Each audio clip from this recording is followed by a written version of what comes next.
Welcome to the Practicing Drummer Podcast. My name is Craig, and in this episode, I'm bringing you a conversation I had with Joe Dyson in November of 2024. Joe is a drummer from New Orleans who started playing in his family's church at just 2 years old. He went on to graduate from the New Orleans Center for Creative Arts and earned a presidential scholarship to Berklee College of Music. He's now up in New York and is in high demand. Joe has worked with Pat Metheny, Dr. Lonnie Smith, Donald Harrison, Nicholas Payton, and countless others. Near the end of the episode, he talks about the experience he had playing with the legendary bassist Ron Carter. Joe was very generous with his time, and I had a lot of fun learning more about him. You can check the show notes for info and links to some of the things we talked about during the episode. I'll also include his website and social media so you can keep up with him. With that, let's get right into it with Joe Dyson.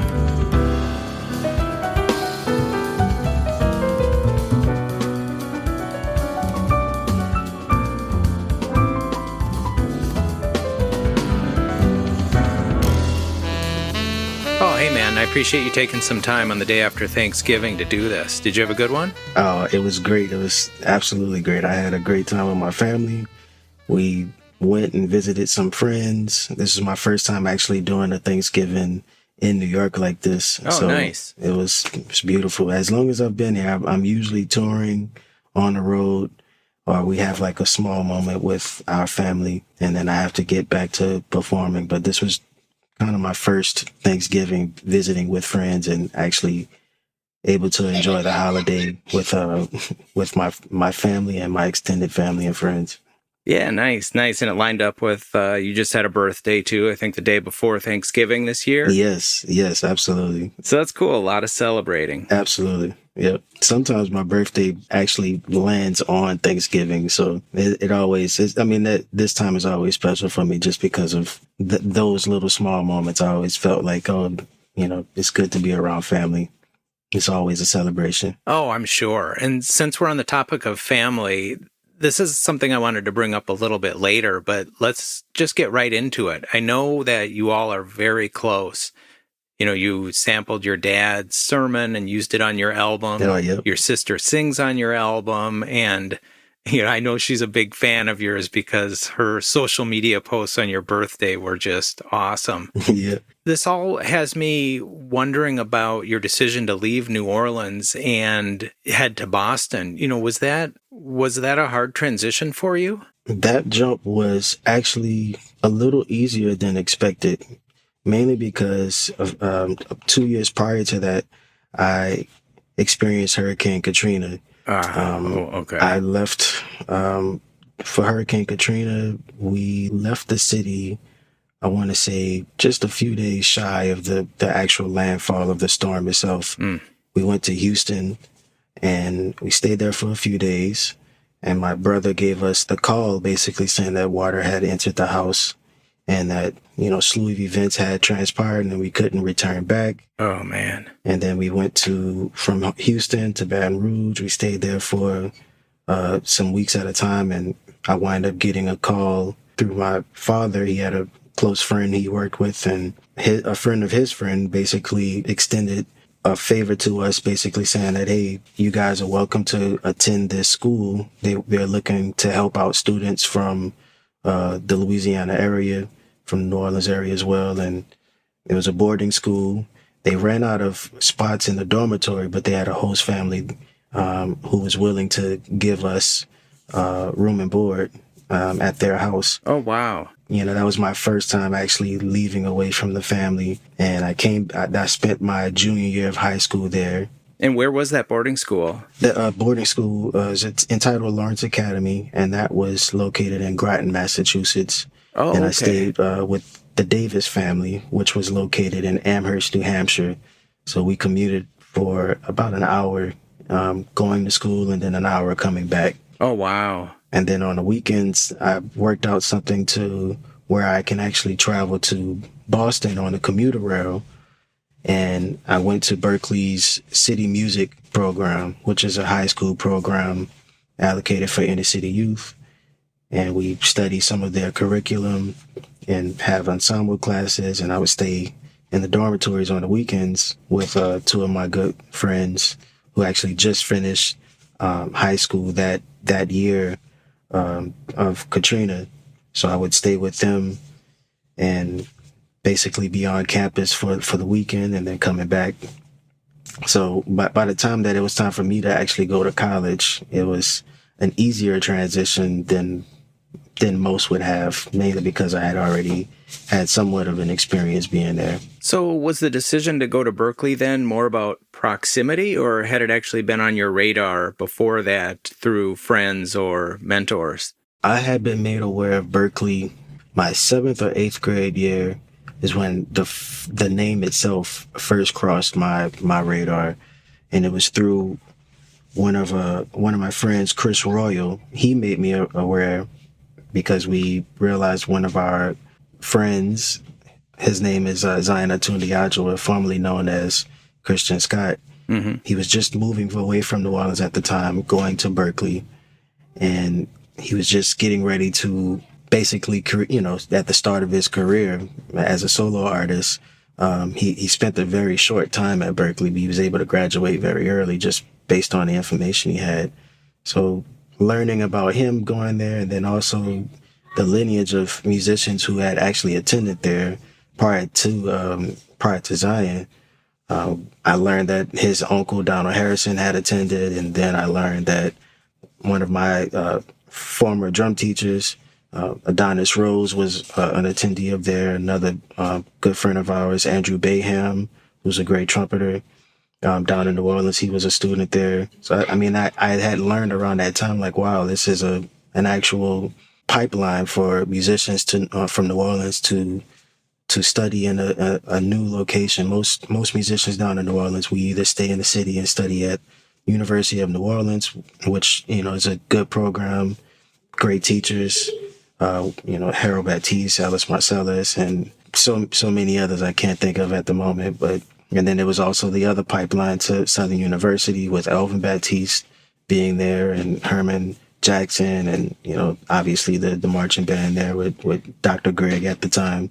For me, it was just a different avenue to, get out of the state of Louisiana and see something different. And it was also closer to New York, and I started making my way there through the 5-week program and actually getting scholarship, and then figuring out, you can actually earn scholarship to, be in school. So this was... Yeah, and you got the presidential scholarship, if I remember correctly. Is that right? Yes, that is correct. Yeah, I earned fantastic.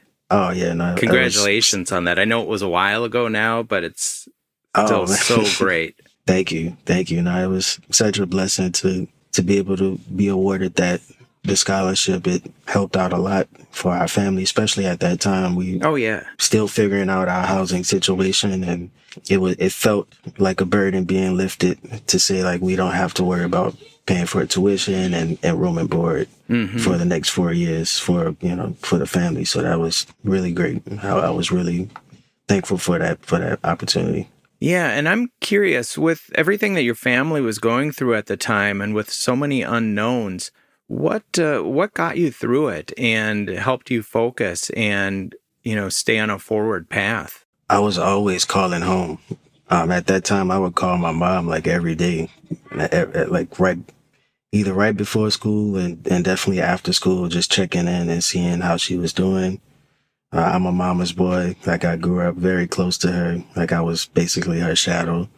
So I was always calling home and seeing what was going on, and also checking in with my sister and checking in with my brother. I was so close to them prior to Katrina. We would always be around each other. So the moment of, having that isolation and being to myself, not necessarily by choice at that particular time, it just made me, want to connect with them more. And the time, and, I got the assurance that I needed from them by hearing their voice and hearing their encouragement, and the times that I needed to focus, that's what I was doing, always focusing. And then by the time I got to college, I was basically touring with my mentor, Donald Harrison. So there was another connection of, being close to home, a home away from home, and still being able to have the space to to focus on the things needed to be focused on. Also, my roommate was from New Orleans. My roommate Max Moran. Oh yeah. He's a bass player in Bridge Trio with you. Is that right? Yes, that's correct. Yeah. That's correct. Cool. Yeah, we both got into Berkeley around the same time, and we chose to have each other as roommates. We didn't expect it to actually work out, but it actually did. We were roommates for 2 years. Oh, nice. We always encouraged each other when it was time to do the work that we needed, or give each other space when it was time to do projects. And we were also touring at the same time in Downow's band. So we had an experience together that we understood, and there was, something that we can actually relate and confide into each other. So it was cool. Yeah, so you didn't have that college experience that so many people have, where they're kind of alone for the first time and have to figure out how to be an adult. You still had, well, I mean, maybe you did, but you had friends around you and were still in touch with your mentors. Yeah, absolutely. It definitely was that part was great. I started getting more of the college experience later in my career at Berkeley. After the first 2 years, Max, he moved off of campus. He actually got an apartment. Okay. And then that was the first year. That following semester, I want to say that was my possibly my junior year of college. My junior year of college, that's when I finally was still in the dorms, but I actually lived with a new person and, developed a relationship. Yeah. And he actually turned out to be a great friend. I still stay in touch with him. He's a great percussionist. His name is Timber Mkatswa, but incredible, human being. We hung out. We stayed roommates for that year. And then the next year I had, the next semester I had one more roommate who's a trumpeter from, I believe, Kentucky. And just different experiences, different walks of life. But it was cool to hang out. And I still see him on the scene today, like doing big band work and writing some of the arrangements. So it's, that's when I started to really branch out and see different things. And my last semester, I pretty much had a room to myself. Oh, nice. The ultimate That's college the dream. experience. Yeah. Nice. So I want to talk about kind of your playing and development when you were in school. I know you were touring with Donald already, but who were you studying with when you were at Berkeley? I think I read that you studied a bit with Ralph Peterson, and yes, was he your primary teacher, or were you just in some of his classes? It was a little bit of both. He was one of my private instructors for a semester, and I also studied with him in an ensemble class as well. But that was actually later in my career at Berkeley. Oh, my okay. first semester, I was placed in Mike Mangini's private lesson. Oh, wow. And for those who don't know, Mike Mangini is an incredible drummer, incredible technician. And at Berkeley, at that time, there was a rating system. Like, you have to do your audition. And you have to, find whatever ratings that you have. And then according to the ratings, you can take from these private instructors and take from these ensemble classes. So when he saw my name and he saw my grade, the first thing he said was, "How did you get in this class?" Just like, I don't know, sir. This is the rating that they gave me, and this is the lesson that I was able to get. And, what do you remember working on with him? Oh, he had me working on all type of stuff. We focused on double pedals a lot.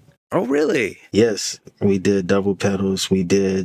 Every student at Berkeley has to focus on the syncopation method. So there's like certain lessons that you learn and you're reading through. So we would basically read through the book. And most times what they have you do is they have you either play the phrase, play the music that's written on the page, and you split the two lines with one hand being on your left hand with the snare drum and another line either being on the bass drum, or sometimes they'll divide it and say like, eighth notes is on the snare, quarter notes are on the bass drum. But with him, he basically, when he realized that I was picking the information up fast, he made me play double stroke rolls on the bass drum and then read the pieces from the syncopation method at the same time. Or from another book, we had Portraits in Rhythm. I'd have to play doubles on the bass drum and also read the piece as well over that. Or sometimes he had me play singles on the bass drum and then read the music, or play triplets on the bass drum, or alternate going depending on what it is. Oh, wild. And then I had to do it at various speeds. Yeah. And then, it was definitely a different experience for me. I played double pedals as a young kid, but never to that magnitude. So it opened me up in a different way. And I was grateful. I'm grateful for it, for sure. Do you still mess with double pedals at all? I think in a different context. Usually when I work in Chief Adjuah's band, I have a different setup where I'm using a traditional bass drum.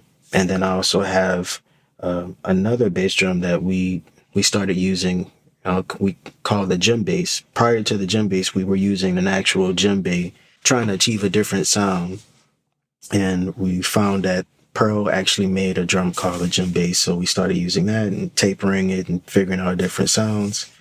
At one point in the band, I was just playing the djembe and making a different setup that we call the Pan-African kit. Oh, yeah. But when it's just one drummer in the band, if I'm just the main drummer at that time, then I figured out a way to use both kits, and then I would use the independents to try to incorporate both sounds and have them, either play intertwined patterns or intertwined melodies to, have nuance within the music or within the rhythm itself. Yeah, and that's something that's so apparent in your playing when I watch you, is your independence is just amazing. And what you do with the hi-hat, well, at the same time playing all over the kit, is really impressive. And I'm and it can be something as simple as keeping eighth notes with the hi-hat foot while you're kind of opened up and you're playing on the ride, and snare drum, kind of quasi groove kind of playing, but always keeping the hi-hats going. Is that something that, well, I don't know the best way to phrase this, but I'm curious if you kind of keeping the quarters or eighth notes going on the hi-hat so often is something that you feel came from practicing so much independence and then it leaked into your playing, or is it a way for you to kind of always anchor the groove while being able to play more freely on top of it? I think, it could be a mixture of both.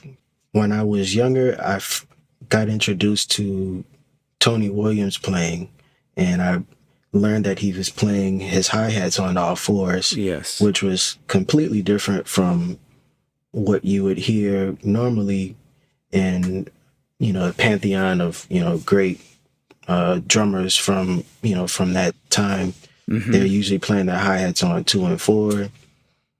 Or you might hear sometimes like somebody like Roy Haynes, who may use the hi-hat as another limb to accentuate or comp, rather, like what you would hear on the left hand. With Tony, it was the first time that I've seen someone actually use it as a texture to play all fours and still have the independence to be able to move around.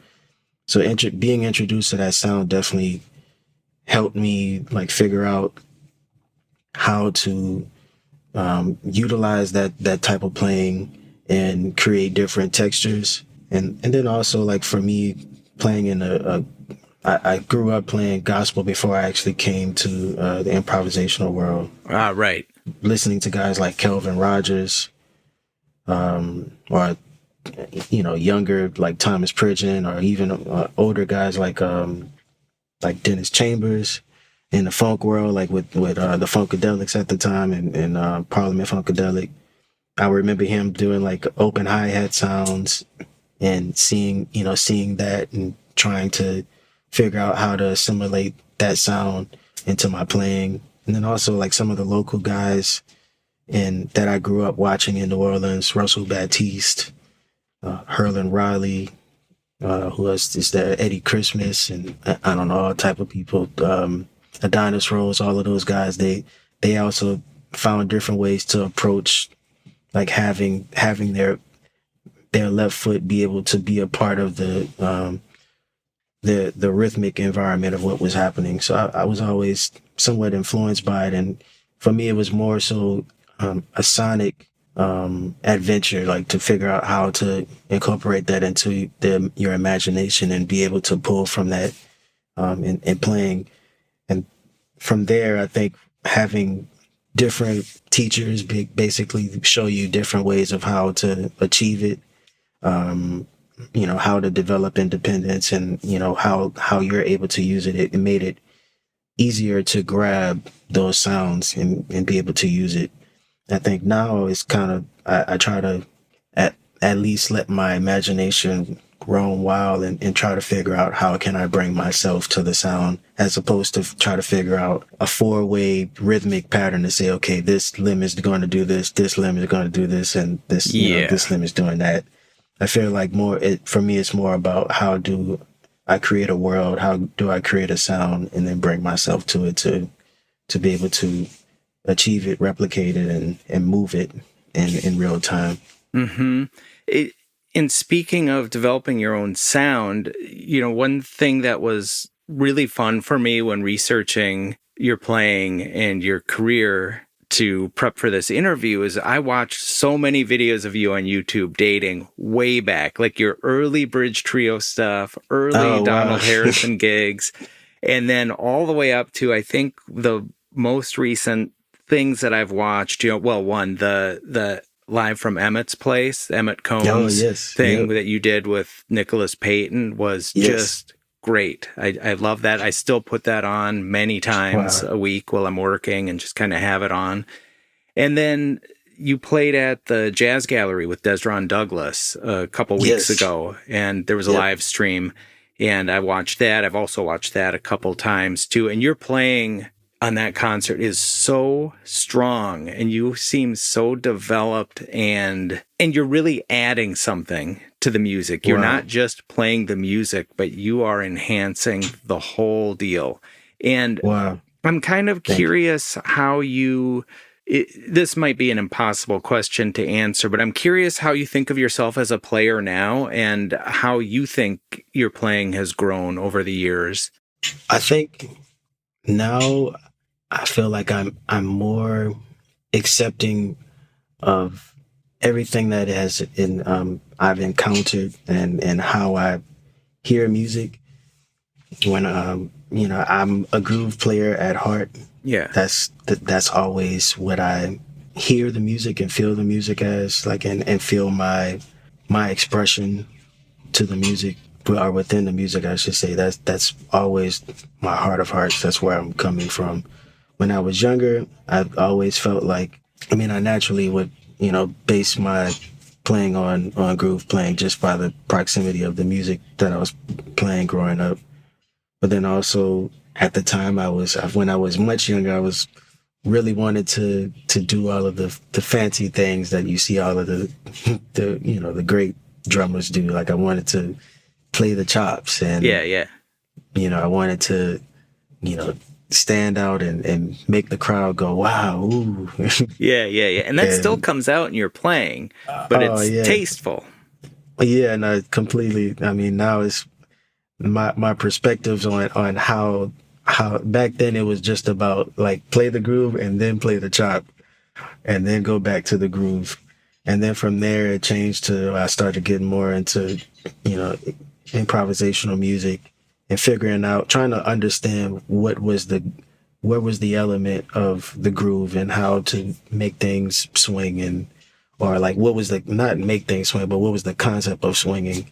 Because I felt like I was not necessarily approaching it in the right way, like especially like towards like the masters, and seeing other young drummers who were able to achieve that at a high level. I was always trying to ask how, what was their process? How do you get towards that? Seeing guys like Dana Hawkins, Justin Brown, Marcus Gilmore, amazing. Yeah. Seeing guys like Jamari Williams, all of those guys, I would, was always looking at them trying to figure out, how did they go through this whole line of artists and be able to find their own voice within that. So then I mean, for me, like at that time, it was always like the search, figuring out everyone had their own way. I remember Marcus, I used to ask him all the time, what are you working on? He was like, independence. I'm working on independence. And I was just like, okay, how do you get there? And he was just like, you'll find your way.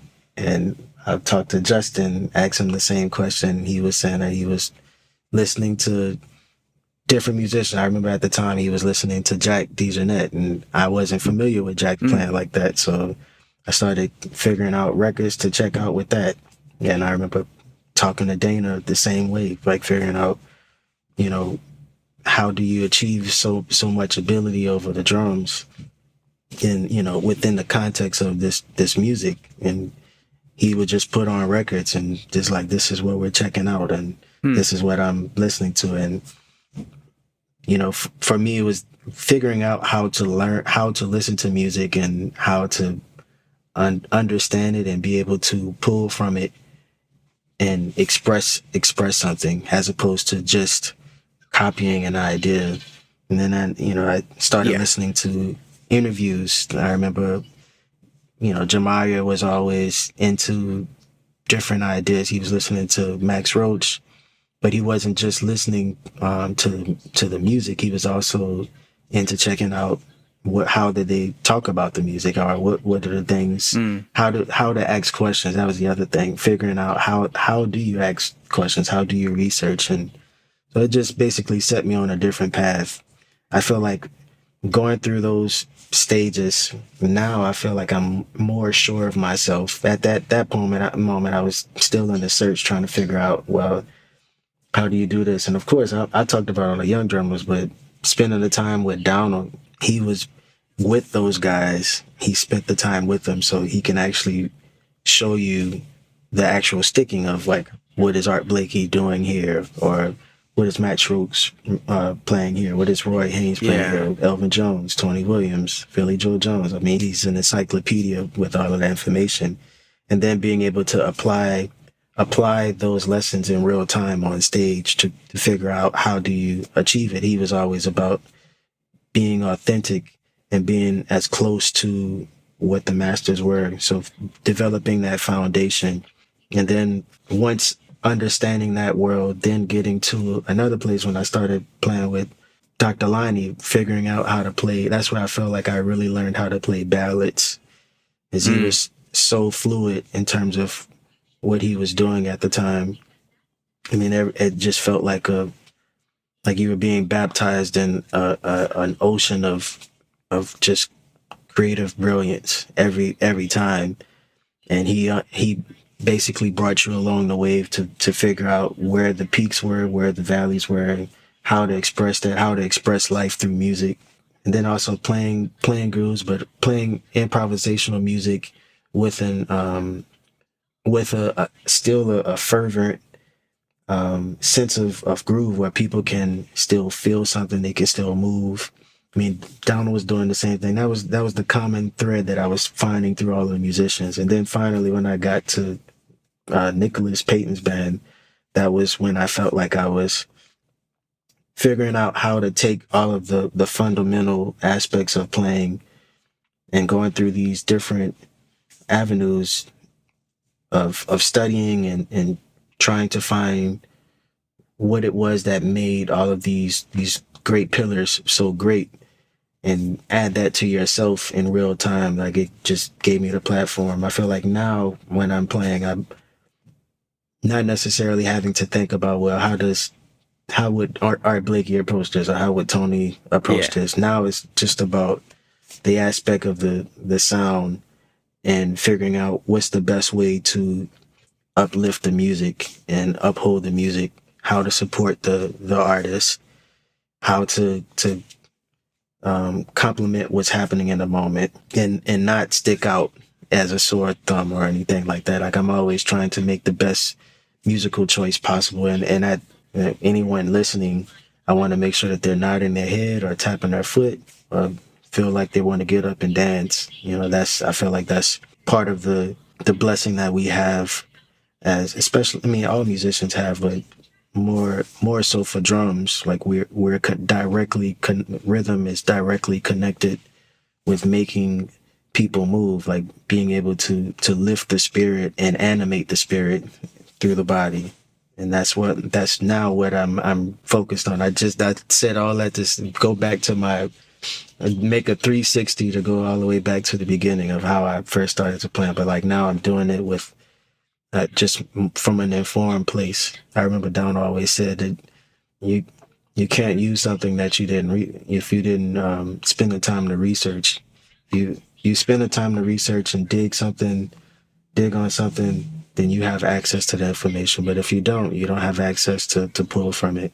There's so much to unpack in everything that you just said. There's a couple of things that stood out that I want to ask you about. You talked about doing all kinds of research about developing independence and flow on the drums and listening and talking to people. I'm curious what that development meant for you in the shed. What did you find that you worked on that helped you develop your independence and kind of open up yourself on the kit? You know, because I think there's a fine line between just straight up working out of books, and then by the time the book is closed, it's not really applicable to music you're playing. So what was your practice routine like when you were like really in that part of your development? Yeah, I feel like specifically for independence, I would always like to figure out like the cycles of rhythm and hearing things that were not necessarily conventional, like just taking a phrase and figuring out how many times is that cycle played over the bar line. Like if we're in the context of 4 and you have a cycle of, 5/8 notes, how many times, does it go over the bar line before it actually comes back? Mm-hmm. And then, just taking small ideas like, well, what about if I take, a clave of 5 and just take this phrase and then move it, and, continuously move it. How does it sound? And how can I make it feel musical where it doesn't feel awkward? Like I want to make it to where the layman mind, who knows nothing necessarily about the theory, the theoretics of music, how can they, intuit what's happening and still feel what's happening without having to think about it. Yeah, and for yourself too, because working on that stuff really helps you not get tripped up in your mind if those ideas start to come, because yes. you can't start playing groups of 5 over the bar line for the first time on a gig and, hope it works out. Yes, absolutely. Yeah, no, I think the first step in terms of doing those ideas is being able to listen and comprehend what's happening. So I was always listening to music, figuring out, trying to figure out how to understand it, and basically developing a library of musical ideas so that when you hear it, your mind naturally recognizes it, almost like vocabulary. Like sure. Way, we're not necessarily thinking about the words, but we're also using the words to express something. And when you hear a certain word, you know exactly what it means without having to, stop and reflect on what it actually means. Right. If you're reflecting on anything, it's more so the concept of what's being expressed. So for me, that was like the first step. Like constantly listening. I was listening to. I mean, a lot of my listening really started with. Listening to more obtuse ideas. It really started with my friend Chris Arroyo. He was always playing new ideas that I, just wasn't privy to at that time. He was playing music from the Mahavishnu Orchestra. Oh, sure. Or even like when I was at jazz camp prior to Chris Roy, there was the Louis Satchmo Armstrong Jazz Camp. We had great teachers there by the name of Jonathan Bloom, Herman Jackson, Herlin Rowley, and Elvin Fielder. Those guys exposed a lot of music. They were the first to tell us about Billy Cobham and his time in the Mahavishnu Orchestra, Tony Williams, Lifetime Band, and the music that they were writing. Lenny White with Chick Corea. Yeah, I mean, just all of those ideas, those concepts, even stuff early on from before that, Elvin Jones and his concept of being able to add the triplet to and how he moved the music in a different way, like those different cycles, how he was using it to support Train at the time. And then also, like, we started listening to West African music at the time out of the highlands of Guinea, and understanding the phrases that were being played between the Kinkani and the Dune, the Dunun, and also the djembe phrases that were being played, like the calls that were being used, and also the how they phrased on top of the music, expressing on top of the music. It was really and also moving on to like samba music, samba school. Yes. Jonathan Bloom, he was always showing us different concepts of world music as a whole. So we were always taking in a lot of stuff. From that, I got introduced to Max Roach M Boom's record. Oh yeah, so cool. At that time, I wasn't like, it was such a world that I didn't understand, but I was constantly listening and trying to figure out what can I think about. And then I would come to school and ask questions saying like, oh, I just picked up this record and I don't necessarily understand. And then they would ask questions about what do you hear, or, ask me questions to figure out, send me on the path to find something. And then I would come back and reflect on it and say, well, I found this and this is what I hear here. So they would always basically put me on the path to listen to more and figure out what I can find for myself. And then by that time, I started to basically have a more open ear to hear ideas and hear ideas, patterns and concepts. Elvin Baptiste, he was always playing new rhythms. He would basically play a melody to you that may had a long rhythmic pattern to it, and he would teach it to you bit by bit, and over time you realize you've learned a 14 bar phrase, and that's also mixed meter and all this other stuff that's happening. But it's basically developing the mind and developing the ear so that you can hear those type of phrases, intuit those type of phrases, and be able to recall them as needed. And then also, like, if ideas are like being played back to you in a real time setting, like you can be able to hear it, you can intuit it and bring yourself to the idea. Yeah, and that had to influence what you were working on in the practice room. For me, once developing the ear and developing the imagination, going into the practice room was more about, well, I get tripped up at this one part, so let's try to break this phrase down and figure out how does it actually work and how does it work over time. You might hear a phrase that's in 7, like subtuplets or something like that, that's being played, and it doesn't necessarily work over one bar, or it doesn't maybe 2 bars, I don't know. Trying to figure out how does it work, how many times does that phrase get played before it actually lines back up with itself. What does it sound like if you're playing that phrase and you may hear it and it comes out at a certain point that doesn't necessarily line up with one? How can you make sure that you're not caught inside of the cycle itself? How can you hear that cycle within the concept of the music itself and still be able to articulate what's being, that phrase, what's being said, and in the context of how it's being said? Yeah, so are you also playing along with music at this point as a way to apply some of this stuff, or doing transcribing to figure out more musical approaches to phrasing? Yes. I was at times I was definitely practicing with music. Some of the earliest recordings I remember before getting into the more improvisational music, I was listening a lot to gospel, just based on my background. I'm a PK, and I grew up playing in church. So I was listening to, like I said, Kelvin Rogers. I was listening to Robert Sputt when he was playing with Kurt Franklin. And I was listening. I didn't realize I was listening to Chris Dave with Kim Burrell's band. But yeah, I was basically listening to these groups, and any time that there was like a drum phrase or anything that was played that was a little more obtuse, if anyone that knows Calvin Rogers, you know that he's always playing ideas over the bar line. He's playing like these triplet phrases and all type of stuff, like just moving through the music.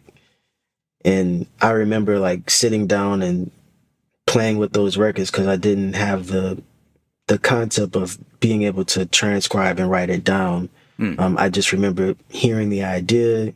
I could sing it back to myself, but some ideas I would get tripped up on. So I would figure out how to sit down on the drums and slow down this phrase that I'm hearing, or like, I shouldn't say slow it down. I would rewind it to figure out, what it was. And then once I heard it, then I would slow it down for myself to play it back and then figure out how can I, use that in my playing. Same thing with Sput, like listening to some of those records, like early on, like some of those ideas, like if there was like a musical band break that, wasn't the most typical idea that you would normally hear in that type of setting. If it was something over the bar line, I was always trying to play with it and figure out how to move the idea forward. Same thing with Chris Dave, like always sitting down with those records and playing through them. And then by the time that I actually got to understand music from being able to notate what you hear, then it was another form of practice. Some of my teachers would have me basically sit down, hear a phrase, and then write down what I would hear so that I can basically visualize it on paper and see how the idea is actually moving. It was another way for me to slow my thoughts down. Yeah. And being able to see it.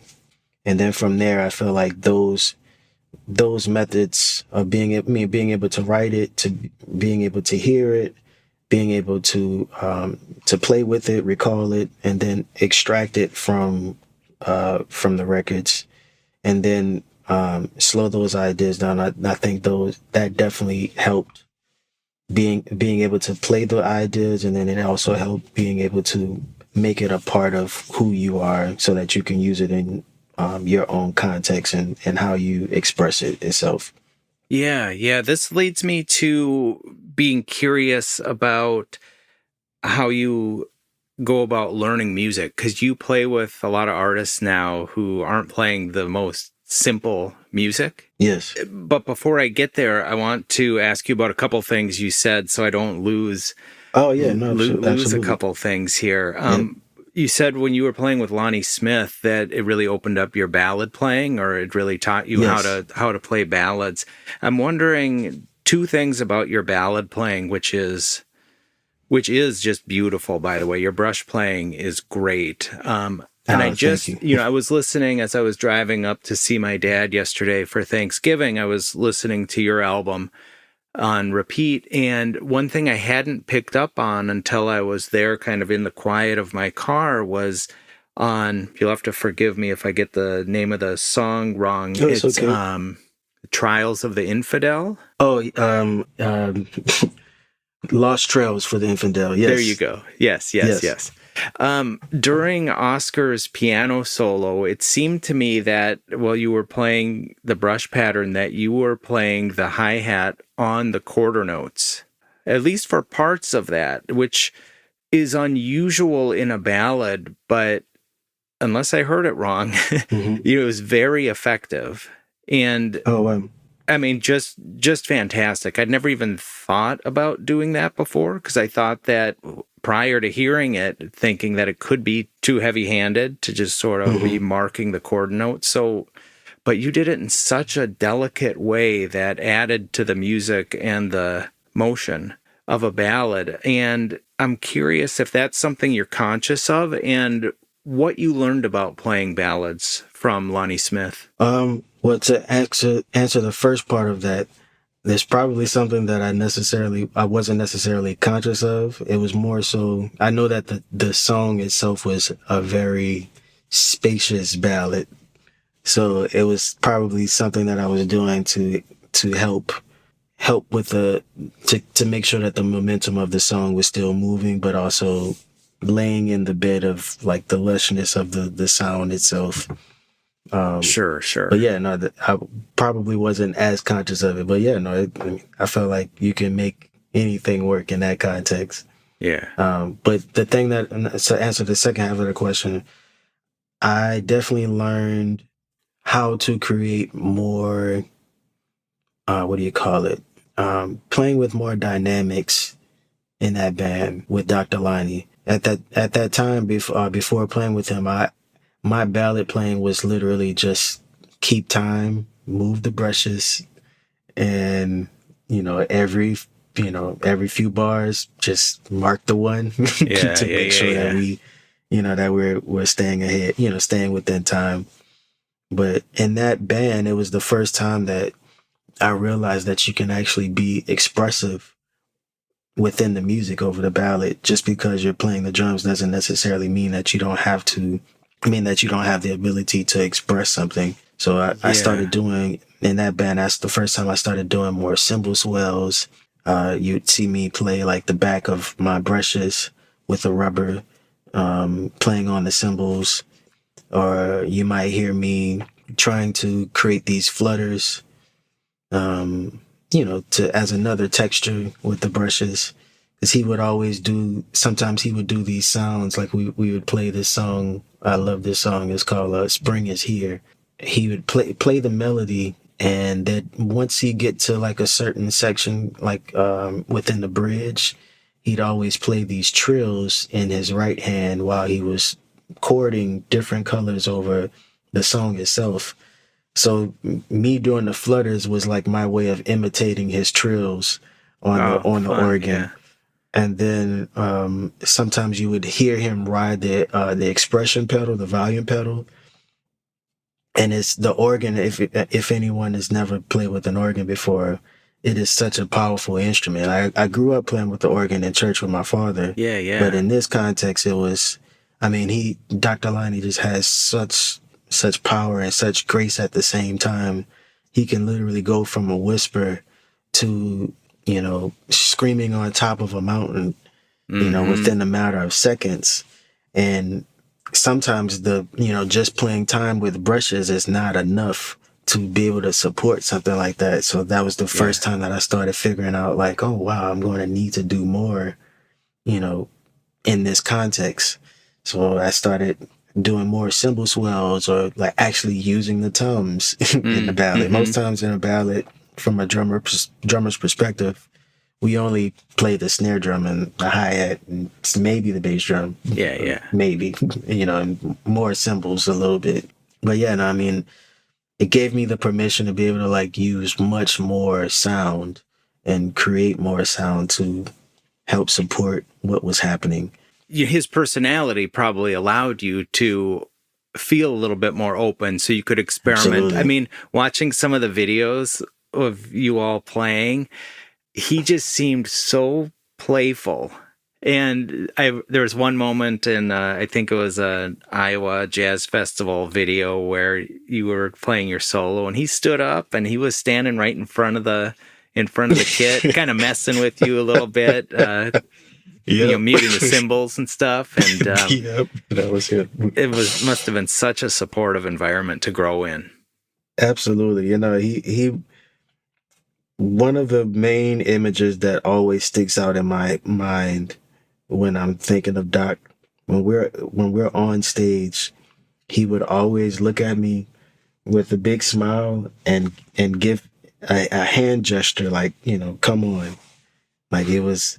He was always bringing you along with the ride. He never restricted you in a way. Like he was always willing to, to see what you had to say. And he knew how to obviously, lead and, direct you out of something. Like if it was something that was going not necessarily in a direction, but for most times he was always supportive. He always wanted to to see what you have to contribute and to allow you the you know the space for expression. And that's a lot to be said from a master like that, because he can literally just be on stage by himself and play to Yeah. a room of 80,000 people and it'll still work.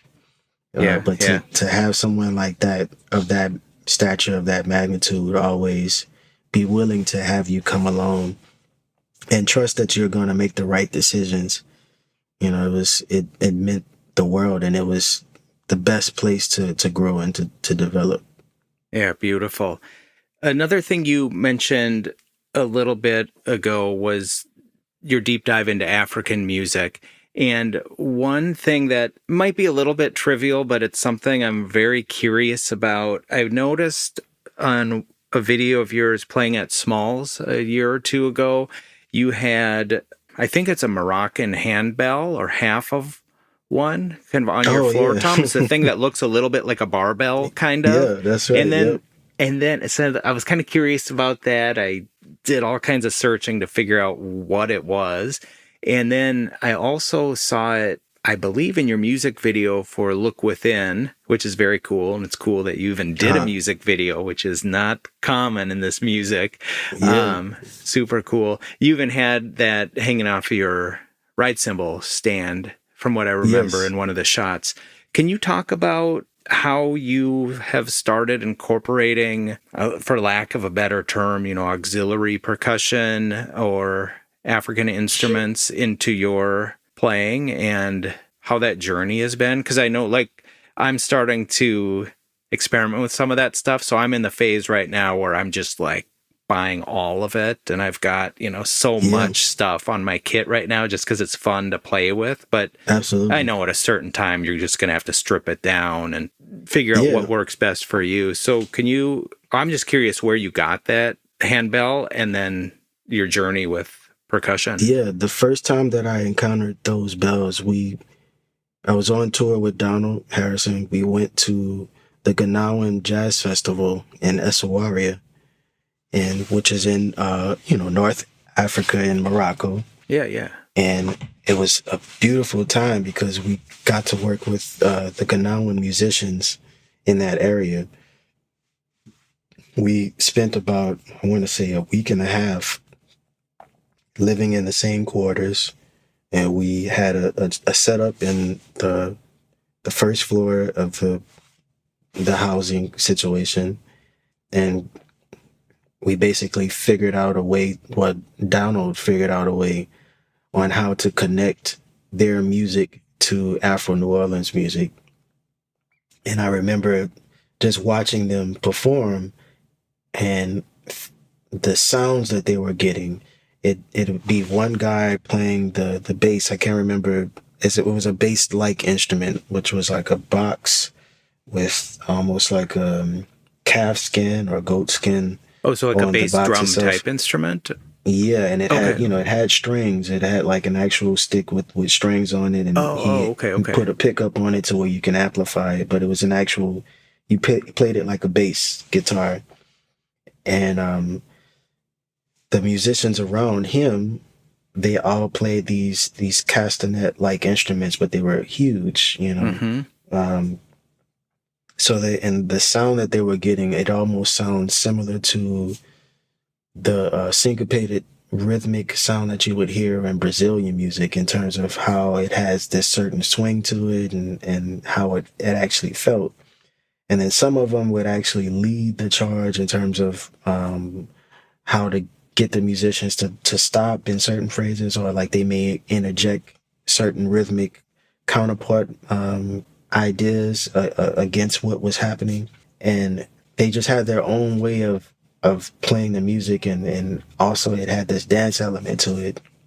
So me getting those instruments was, for one, a way for me to commemorate that moment, because it was definitely like a memorable moment and a growth point in my life, that I was exposed to something new and had a special opportunity to play with these great musicians from a whole other side of the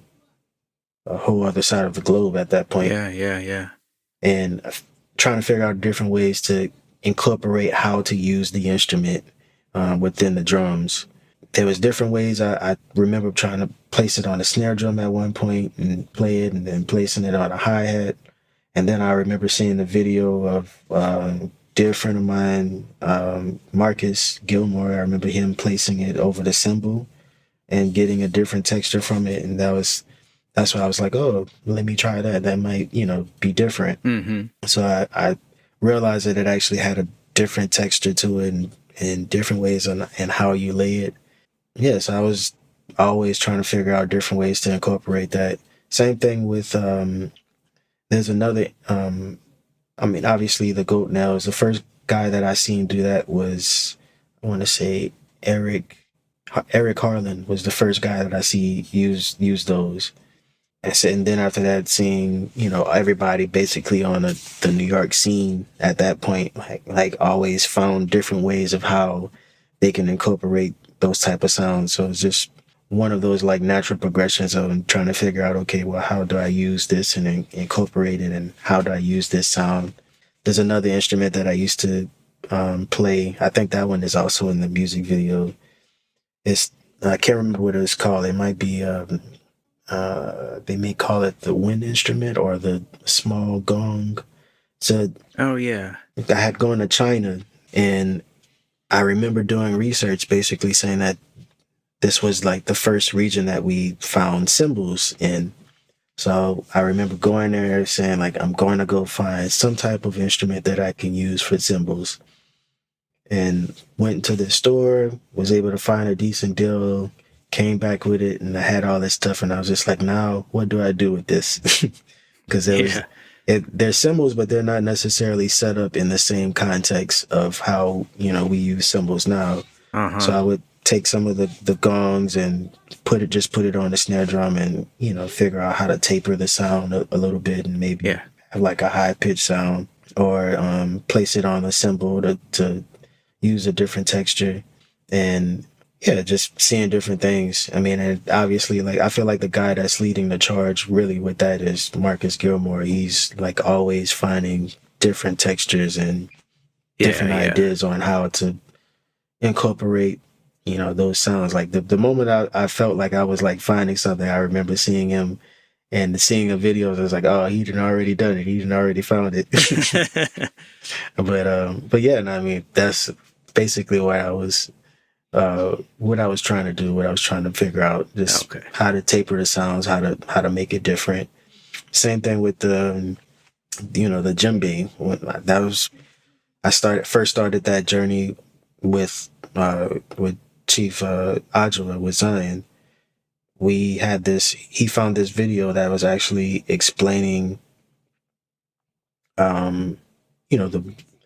the rhythmic concept and how it was used in, African culture, and the some of the ideas that was being brought forward. We learned those rhythms, and then we started experimenting with those rhythms and how to bring it in an improvisational setting. So we started taking the djembe and placing it on a stand and using a foot pedal instead of traditionally you play a djembe with the hand, but this time I was trying to figure out how do you play it with the foot, and putting the pedal on it and getting different tones out of it. And Xian bought these, I can't remember what they're called. It might be, I can't remember what the actual instrument is called, but it basically looks like these shakers that you can place on the djembe, and when you play it with the hand, the shakers actually rattle. So I was trying to figure out ways of how can you actually incorporate this playing with your foot. And, just we were always doing different things and trying to find different ways on how to express on the instrument. And even to this day, I still try to find little small stuff and try to figure out how can I taper sound, how can I improve sound and incorporate it. Yeah, and I know you also use a Roland SPD pad to trigger the samples on your album of your dad's sermons. Oh, yes, that's correct. And Farrakhan. And that made me wonder if you ever use it to incorporate percussion sounds or drum machine samples or that kind of thing. So originally it was me using the SPDS pad to just play the stock sounds. The first time that I used that pad, I was probably in high school. I remember when it first came out. I used to play with the Bridge Trio, and I used to also play with my good friend Chris Royal in his band at the time called The Point, also in his newfound band at that time called Dark Matter.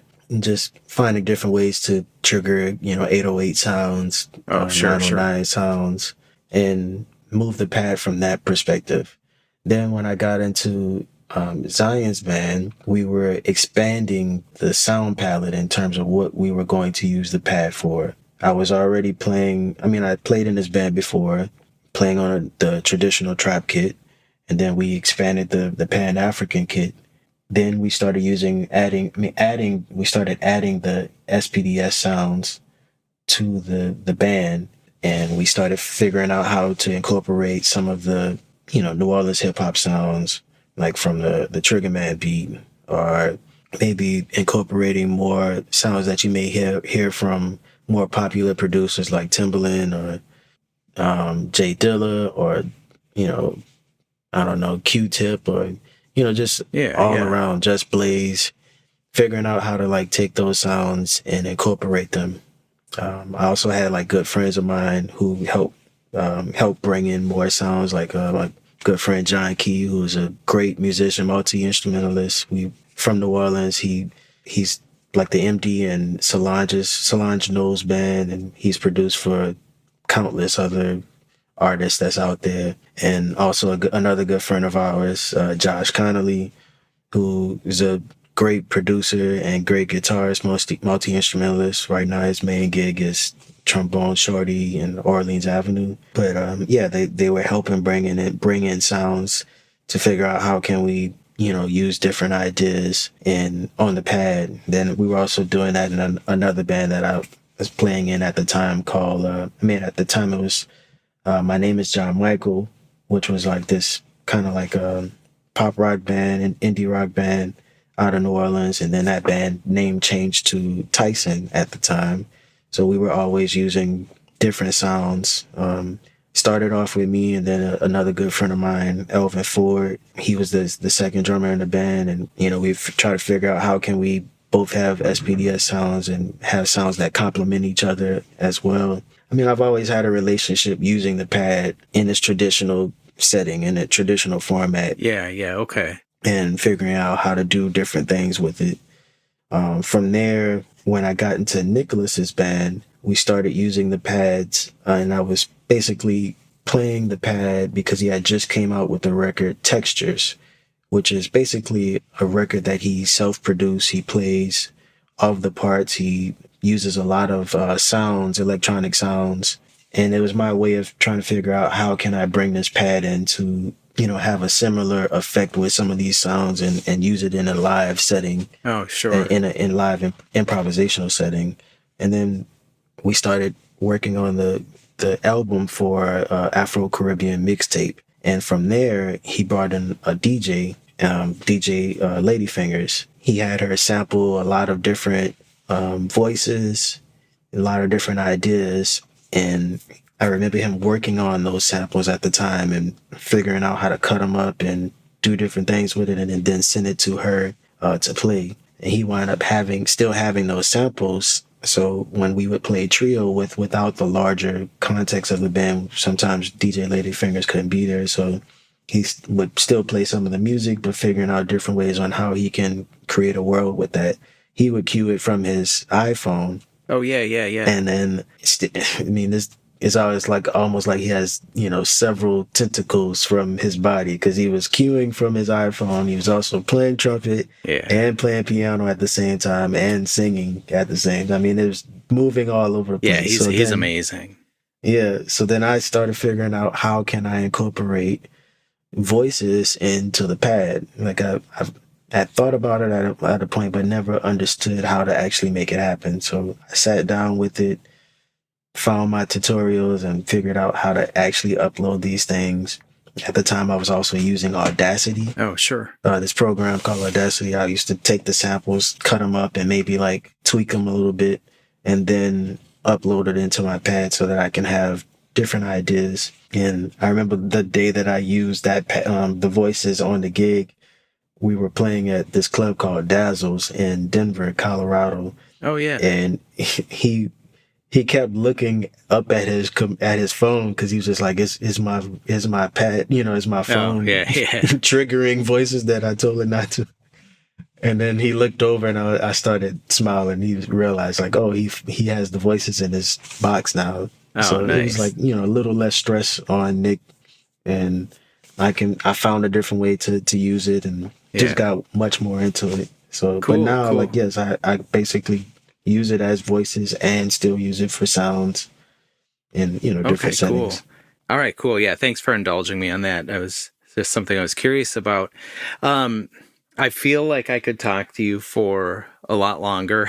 We've been going for a while now. No worries. And I feel like we might have to do a part 2 at some point.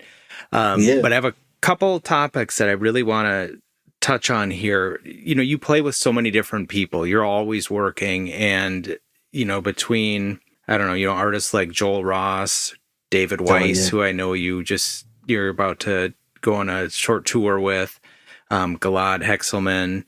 Yeah. What's your process for learning music for these gigs when it's not the easiest stuff to just come in and cover the gig? Do you study? Do you read? What's your process? So now, I listen to a lot of music, and I've kind of developed this skill set of being able to absorb a larger amount of music and be able to understand the forms of the songs, so that when I walk in, I have a little more room to expand on top of. So I'm always listening, and I feel like by listening, it helps me understand music from a different perspective. Like if I hear a new song, I can understand the layout of the song, like what is the actual map of the song and how does it work, basically. Mm-hmm. And then from there, understanding that, it makes it a little more easier to traverse over the song and say like, okay, well, the song is, a 32 bar form, or this song is basically a blues, but it has these extended forms, or maybe this song is not a conventional song, but it has this format to it, and it moves like this pretty much in this form. And it has these little extra knobs and bells and whistles here and there. And so you learn it from that perspective, like almost like the snapshot idea, so that when you get to the gig, you can at least color around those ideas and then expand on top of it. I've also developed another skill set to be able to sight read to a good skill level, so that if I did not have the time to listen entirely to all of the project, I know that I can still come in, sight read the music, and also learn the concept of the song in real time, so that I can kind of step away from the sheet and also like learn the forms and be able to move within the music, express within the music to support it a little bit more. And then have the skill set to move back on the page when necessary, like if there's specific ideas that need to come across. I knew that living in New York, it would come to this. Everyone is like, this is the pinnacle of, all styles of music. Everyone is always coming here and presenting their works. And I always want to do my best to make sure that the music is, upheld to my best abilities. Do you get hung up at all on listening back to the records or the drummers that might be the person that plays with the artist the most? For example, I think of, Joel Ross and Jeremy Dutton. Oh, right? Yeah. So, do you get hung up on going back and listening? It's okay, what was Jeremy's approach on this? Do I want to take any of that? Or do you just try to go in fresh so that you can not have hang-ups around it? Well, I definitely listen. I love Jeremy's playing, by the way. Yeah. He's an incredible player. listening to those albums with Joe and Jeremy, I'm always listening to the form of the music, like understanding how does the tune work, and then listening to how like the choices that Jeremy may make in terms of like, okay, well, is he playing it more straight here, or is he being able to color a little bit more around this? But that's about all in terms of what I'm extracting from like the drum chair. I always try to make sure that I'm bringing my best. I want to, obviously uphold the integrity of the music, but also I can only do it in the the best way that I know how, which is to try to, be myself and do it. Because I don't know if I have enough chops to cover what Jeremy is putting down. Well, you have plenty of all over the chops, but place. he is also amazing. Oh Yeah. yeah, no, he's incredible. He's a great drummer. I think his birthday is also coming up soon too. Oh, nice, A nice. fellow Sagittarius. Yeah, I talked to But him back in May or June. I think we did an interview. So oh, cool. Another funny thing about that band, but I'll say this too. Every time I play with Joel, we never have a rehearsal. It's always a situation where, they're either in between gigs or on the road, and, you know, something crossed where they need a drummer to step in, and I'm either leaving another gig and have like those few days off and yeah. headed to the next gig right after. So I've never actually had a real rehearsal with Joel. I've only had to play that music on stage in the moment. Oh, wow. And it is definitely it's humbling. But I also love playing that music. He's such a prolific composer and an incredible artist. Shout out to Joel, man. Oh yeah, That whole absolutely. band, man, everybody in that band. Yeah, amazing. I try to catch all of his stuff when I can. I'm curious if when you decided to move to New York, if you had an idea that your career would be so much about touring. You seem to be on the road a lot. I caught you at the Dakota here in Minneapolis earlier this year with Mark Ribot, who you were touring with. And I think when we talked that day, you were about to go to China with Galad. And then since then, it's just been tour after tour. I'm curious if that's what you anticipated. And related question, you always appear to be so calm and confident behind the kit. And I know that doesn't happen by accident when you're dealing with travel and being away from your family and time zones.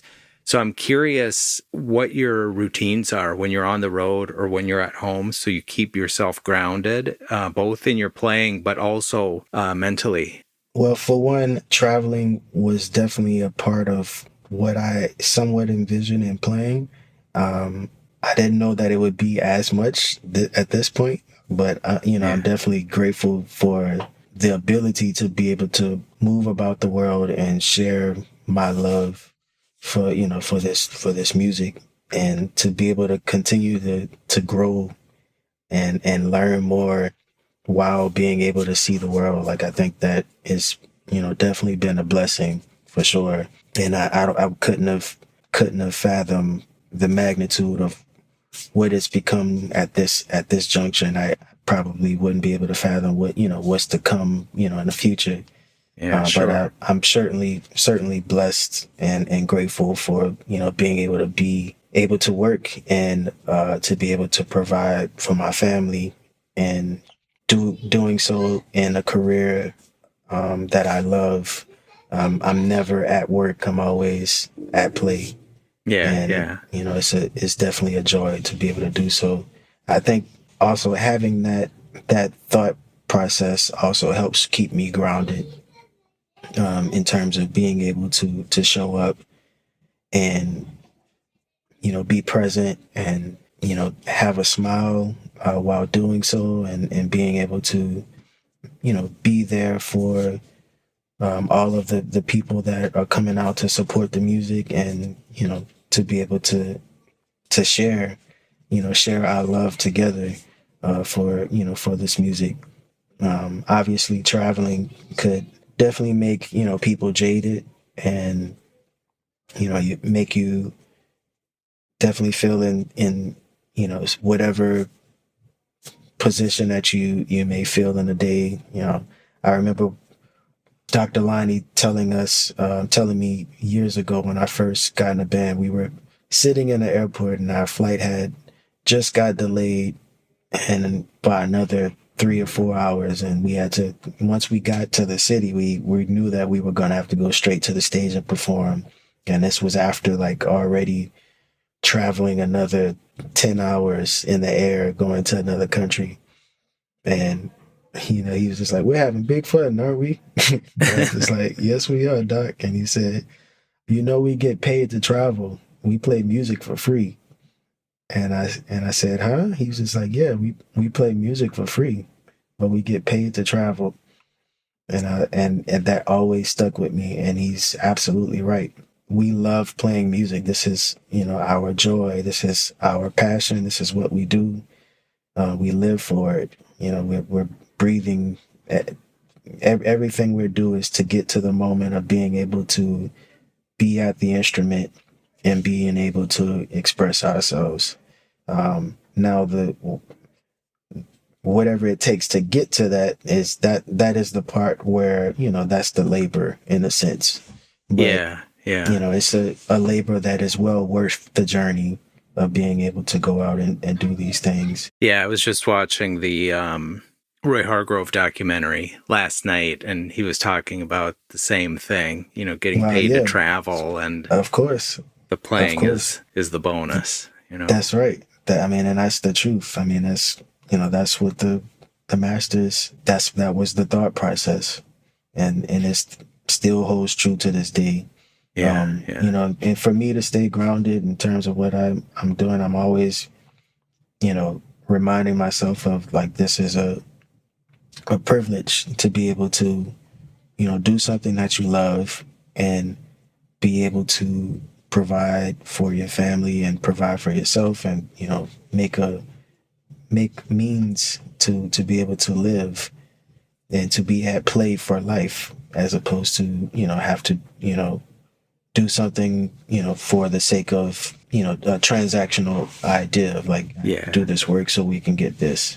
Yeah. I love that. At play for life. That's what it is. And then I'm also always checking in, like I call home every day. I'm also grateful that I exist in this day and age with this technology, because I can FaceTime my family and, actually see their faces. When my daughter was younger, she wasn't really into FaceTime. She would see me for a few seconds and say, "Okay, you're not here, so I don't want to see you." Yeah. But I started developing this thing also where I every city that I go to, I make it a point to get up and, well, I should say, every city that I go to overseas, I make it a point to get up and walk outside to go find a postcard, and then find a post office to buy a stamp, and be able to write a message and send it to my family to let them know, like, "Hey, I'm thinking about you. This is where I'm at the moment." And that's, another way that I stay grounded and make sure that I'm getting out and enjoying the sights. A lot of times with travel, musicians aren't always able to see the city and, explore and, view the countries. But that's like at least my small way of being able to get out and enjoy and, be able to say like I took in some of the sights of the world, but also show my family that I know I'm not physically there, but I'm always thinking about you. And it's also for my daughter, when she grows up, like she can also have a collection of these postcards to understand when she's ready to understand. Yeah, that's so cool. And it keeps your handwriting together too. Yes, absolutely. Dr. Lonnie used to say, "There go that hand again." He'd always see me write my postcards. Before it was my daughter, I used to write to my lady. Oh, nice, nice. And then write to my mom and my dad and my sister, my brother. Like, there go that hand again moving. Oh, nice. Well, I feel like we should start winding down here a little bit. We've been going for a while now, and I don't want to give myself too much work, editing this thing together and all that. But I'm not even looking at the time. no, this has been awesome, and I could also just keep going. I have so much more I want to ask you about, but I guess the last thing I'll ask you about is, well, I know your first album came out a few years ago now, and that you have a strong interest in writing and composition. What are your plans around another project or a second solo album? So I do have plans. I recently actually just finished recording. Oh, nice. I'm in the process of going through the mixes and going through some edits at the moment. I'm also getting getting some features on the record. And I don't want to say too much about the features. I want to leave some room for surprises. Yeah. But I'm definitely looking to release a single by the end of spring, and that's all I can say at the moment. Okay. I am definitely I'm excited about it, and I can't wait for you guys to hear this project. And I'm also working on some other stuff at the moment too, outside of the sophomore release. There's another project that I'm working on.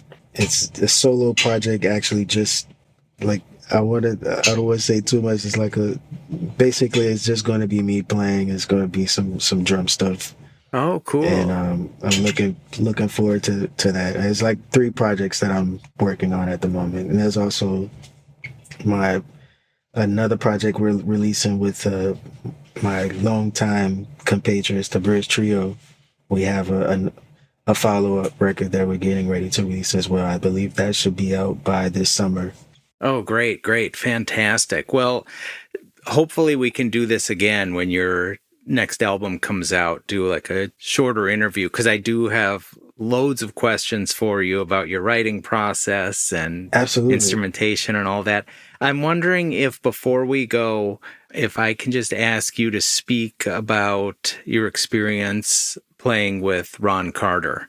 I know you toured with Pat Metheny and you had some time with him, which is just amazing. I've heard some bootlegs that I found in the dark corners of the internet of you all, and you sound so good. And it's another rabbit hole we could go down. But I know that you did a gig, at least one gig at the Blue Note with Pat and Ron Carter, and I'm just wondering, of course it was incredibly exciting and humbling and probably all of the stuff that anybody would feel, but I'm curious what your takeaway was from that, and if you learned anything from that huge experience. Absolutely. No, man, playing with Mr. Carter, Sir Carter, is a life-changing experience. From the first note, you can feel how important his energy, his contribution is to the world of music. It's one of those voices on the instrument that, you may hear in different perspectives, and sometimes like we take it, I don't want to say take it for granted, but he has such a prolific influence on music that you hear his ideas in different contexts. Like you usually either hear it from different musicians in terms of the chord progressions that they may use, or his influence through the Miles Davis second quintet, with Herbie and Tony and Wayne, and then also like just hearing his influence from even from the hip hop world, like from Tribe Called Quest, with some of those samples that were being used. But hearing those contexts is one thing, like being on stage or, playing with a musician who may love listening to Ron Carter and, transcribing him, and you hear him play the idea and it's like, oh yeah, that sounds like something that Ron would play. Or listening to the song and it's just like, oh, I think that might be Ron Carter just because he's on every recording. It's another thing to play with him. And I was closing my eyes playing, like trying to get inside the music, and I immediately had to open them up because I was just like, oh my God, like I've heard this sound, but I've never heard it in this context. Like it was like you can hear the original fingerprint of something inventing in that moment, not just playing, something that's stock and, developed as something that's just used from a previous library and pulling it down from like that. It was like, no, this force of energy is literally inventing and creating in this moment right now with this original fingerprint that is, beyond the test of time at this moment. And it gives me goosebumps just thinking about it, like playing with such, a great artistry as Sir Carter. Like, it was incredible. The things I've learned from him, he actually, his presence on stage it demands so much attention.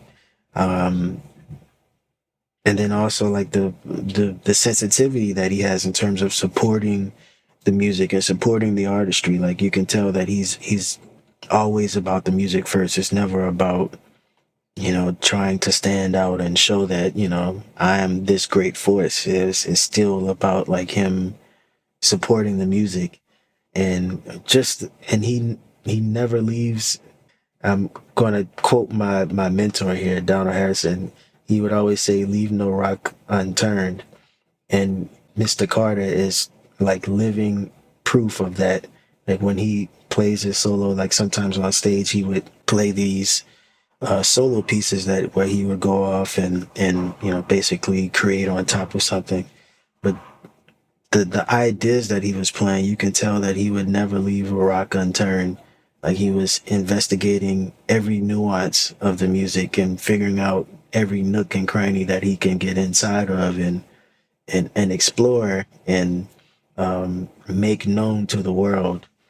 And he does it in such a way where, it just feels, like you're taking a breath of life and it's pleasant. Like, it doesn't feel like it's, like something that you have to go study for, a millennium, even though you have to go study for a millennium to actually be able to understand it. Yeah. When you're experiencing it just feels so natural and so real.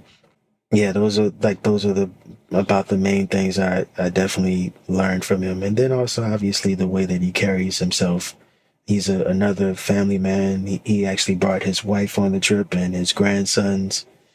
And every morning, he'd be up bright and early for breakfast. And his wife told me, like, Mr. Carter is always up at 5 a.m. and he's in the gym. He's exercising. He wants to make sure that he's strong enough to, make things happen. And the respect that his family has for him and, his spiritual walk, his spiritual practice, everything about him. I've learned so much from the brief time that I've had with him. I felt like I've grown leaps and bounds just by being near him and being in his presence. Man, that's just awesome.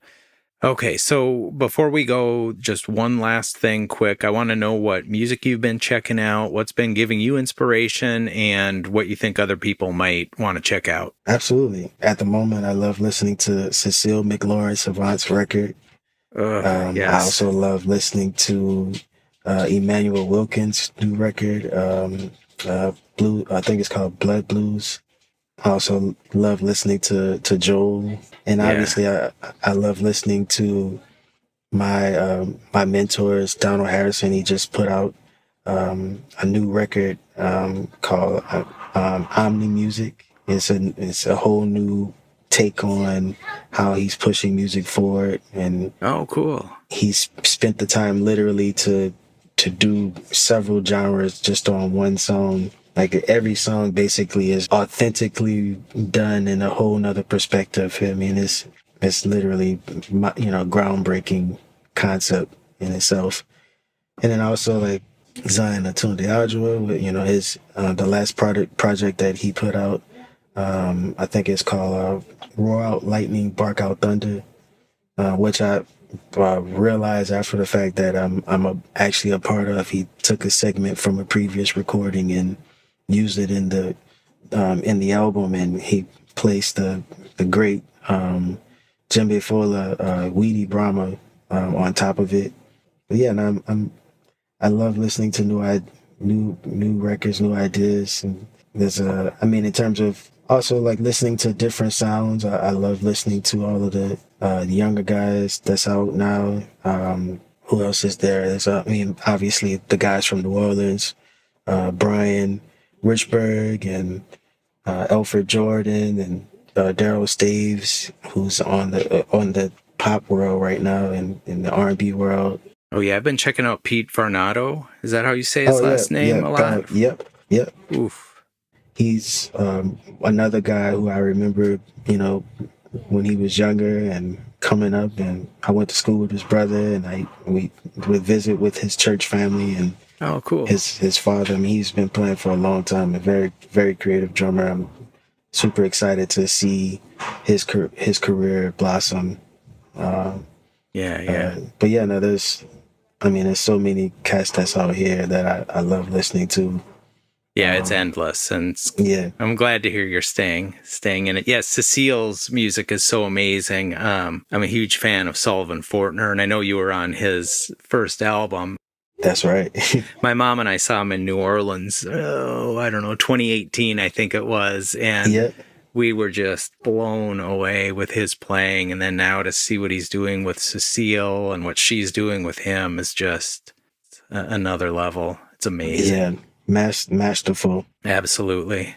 All right, man. Well, thank you so much. It was wonderful meeting you earlier this year, and thanks for taking the time to do this. I really appreciate it. I really appreciate it. It's been an honor to be a part of this, and very therapeutic as well. Oh, good.